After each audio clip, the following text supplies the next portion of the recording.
Matt with Matt Drones On. Thanks for watching. This is a quick video to go through each of the flight modes on the DJI Neo. First up, direction track. DJI Neo will fly backwards for a distance after takeoff and then determine the movement direction of the subject to confirm the tracking direction. Once confirmed, DJI Neo will follow the subject from the tracking direction relative to the direction of the subject movements. DJI Neo will follow the subject from the tracking direction relative to the direction of the subject's movements while recording. You can set the follow distance and height in the DJI Fly app. DJI Neo may switch to following the subject from behind when the movement or direction of the subject changes too fast related to the DJI Neo. Once DJI Neo confirms the direction of the subject again, it will switch back to the original tracking direction. To exit, direction track, face DJI Neo and stay still. DJI Neo will fly back to the subject.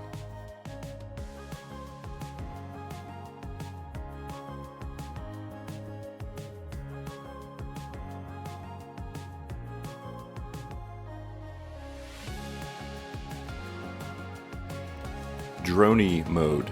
DJI Neo will keep the camera facing the original position of the subject, record a video while flying backwards, then record another video while flying forward. It will hover at the takeoff point after recording. You can set the max distance and height in the DJI Fly app. Rocket. DJI Neo will keep the camera facing the original position of the subject, record a video while ascending, then record another video while descending.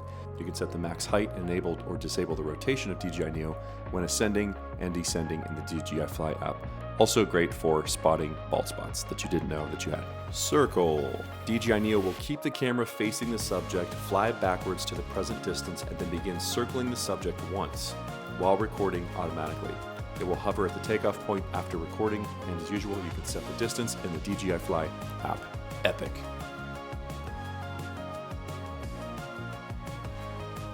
Okay, director's note. Somewhere between circle and follow, I sat in something. I don't know what's in my pants. Okay. Follow, this is a great feature. DJI Neo will follow the subject from behind while recording automatically. When the subject moves away from DJI Neo, it will follow the subject and fly forward. When the subject moves toward DJI Neo, it will hover in place and does not fly backwards. Perform with caution to avoid collision. The horizontal flight speed in follow mode is 5.5 m/s. And you can set the follow distance in the DJI Flight app. This is one of my favorites for storytelling and really taking my viewer on the journey of what I'm seeing in real time. Really cool feature, very smooth, does really well in low light and brightness, indoor, outdoor. Really great feature.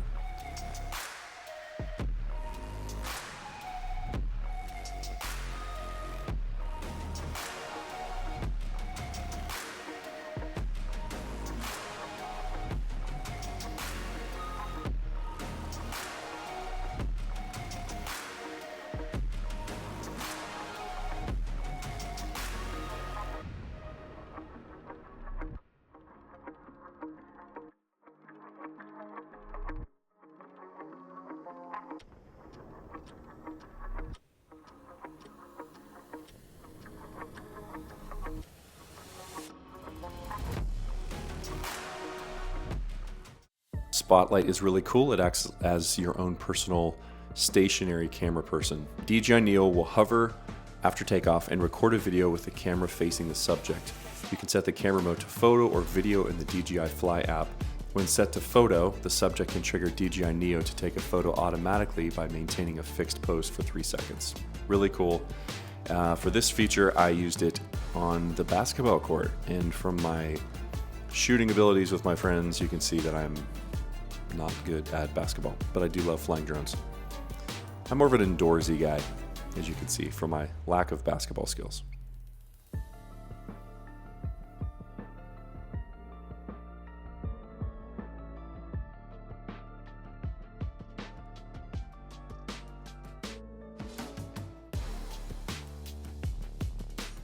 A little confusing. We're on a pickleball court, but it's also a basketball court, but you can see my amazing skill as a hoopster and one post up in the key. That's all the basketball terms I know.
This is some more footage of follow. This was at a retreat that we had with my church on this really cool property.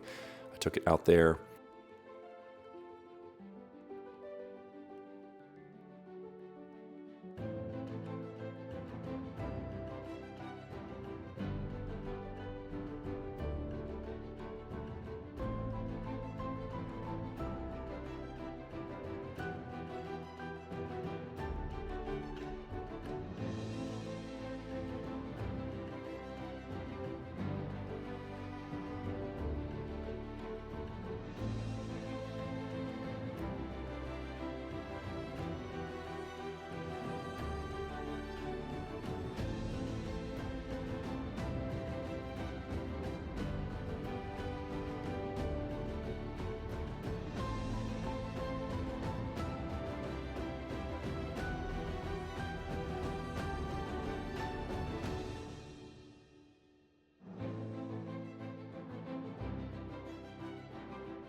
I thought I could use some of my previous controllers that I had, but as I'm learning, DJI is very specific with what controllers work with what drones and devices. So, long story short, I needed to purchase another controller.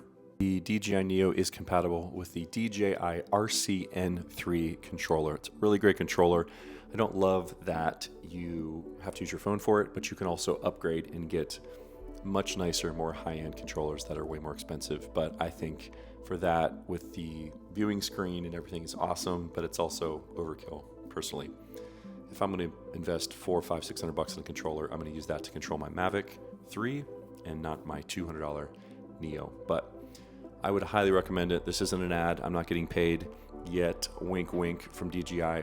But this is a really great drone for capturing content, reactions, circles, things like that. I have droned and filmed so many people and made them the subject, but this is a fun way to kind of storytell and get the focus on yourself more if you're trying to build your channel, build your brand, and build the personality side of it. But yeah, this was some flying that I did around the campground.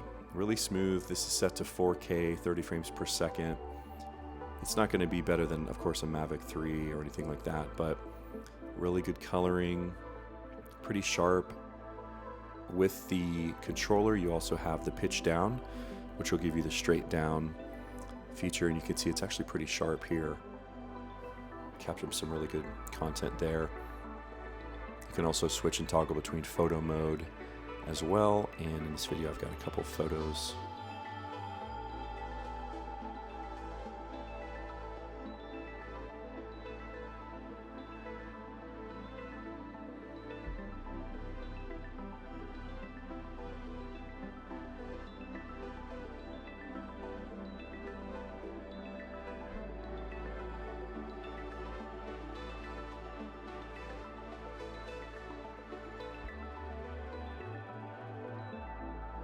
And still images for y'all to see, but pretty smooth and a lot of fun to fly.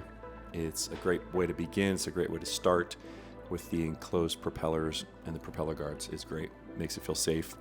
If it bumps something, it's not going to really do any damage to either what you hit or the drone. Right here, I pretty much almost clipped that branch, but it still worked. And then I was just flying around here by the campfire. But super fun to fly, great way to learn, great way to storytell. I highly recommend the DJI Neo. If you can afford it, $199. You'll be glad you did. Thanks for watching. Have a great day.